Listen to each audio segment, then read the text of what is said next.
Well, we told you earlier about a Houston couple ordered to stop feeding the homeless. The city of Houston forcing Amanda and Bobby Herring to shut down their independent outreach program for operating without a piece of paper. It's called a permit.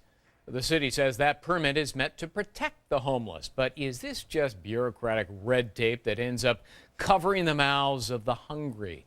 Let's bring in our legal panel. Civil attorney, adjunct professor at Fordham University, Vikki Ziegler, and former prosecutor and defense attorney, Joey Jackson. Joey, let me start with you. I mean, these are two kind souls. Their names are Bobby and Amanda Herring. Wonderful people. Let's put up their picture. Do we have their picture?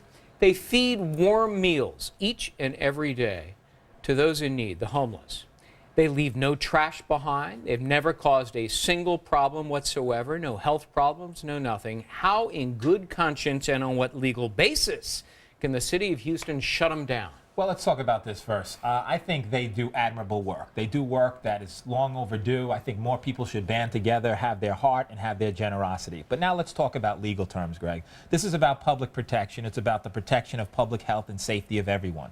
There are ordinances for a reason. We're a society of laws, not men. That has been said before. You've heard that before. Why? Because we want to protect people. This ordinance is designed to ensure that food is safely cooked, safely prepared, and otherwise distributed to a needy population. This is why it needs to be cooked in a certified kitchen with a certified food preparer. To the extent that they don't do that, it cannot be fed. Nonsense. Vikki, I dare say Glad you agree, Greg. that the Herring's kitchen is probably cleaner and safer than the food carts out here on 6th Avenue. I agree with you. I mean, I guess garbage cans are cleaner than what actually they're giving out to the individuals. Right. I mean, really, this is about, is bureaucracy outweighing altruism? These are two individuals that are volunteering their time, their efforts, their resources. They don't want any remuneration. They don't want any praise. They just want to go out there and feed 60 to 120 homeless people a night. They did it for a year.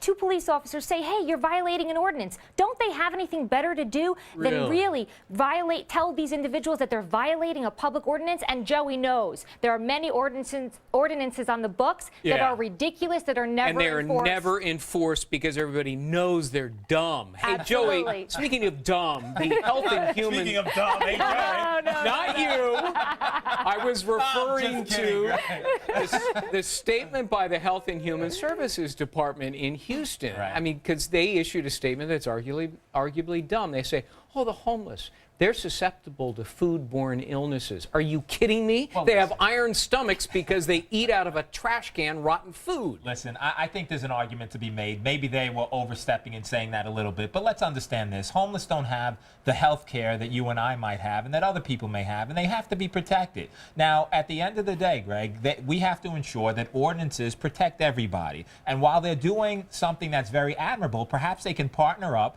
with some soup kitchen, some homeless advocacy agency, but someone else who does it the proper and right way. I feel Vicki's passion. I'm with you. We need to protect the homeless. You know what, Vikki? In addition, my daughters, in addition to helping out at soup kitchens, they also do with their church midnight runs, in which we prepare in our kitchen, which is not a certified kitchen with a certified chef, as Houston requires. We prepare food and sandwiches that we then give out to the homeless with the church on these runs.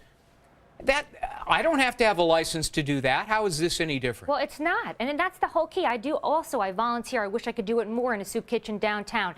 We are looking at an epidemic of homeless people in this country. Millions of people, men, women, and children, don't have a healthy meal, some type of food to eat on a daily basis. We are talking about individuals that want to do the right thing. And they're not always preparing the food at home. They're getting it from restaurants. And we have a problem in this country. It's called waste. All of this food is going in the dumpster. Then it all of a sudden is contaminated, and the homeless people are eating it. So we really have to reform legislation. That's what it's really about. You know what? Julie Banderas was doing a story about how she tried to donate a bunch of food after a wedding reception to the homeless, and she was not allowed to do so, Joey. Come on, this is ridiculous. I mean, you know, maybe at the end of the day, they'll carve out some kind of exceptions or some kind of regulations which allow allows us to do that. But until we do that, I mean, you know, we have to obey ordinances and rules. And I'll tell you what's different about what you were doing with the church. What you're doing is a church has certifications as food preparers. Yeah, but A they church didn't has prepare the food. certified It was people. prepared As a in result, all it's the allowed. parishioners' individual homes. Right, the Herrings are preparing the food in their homes. That's the problem.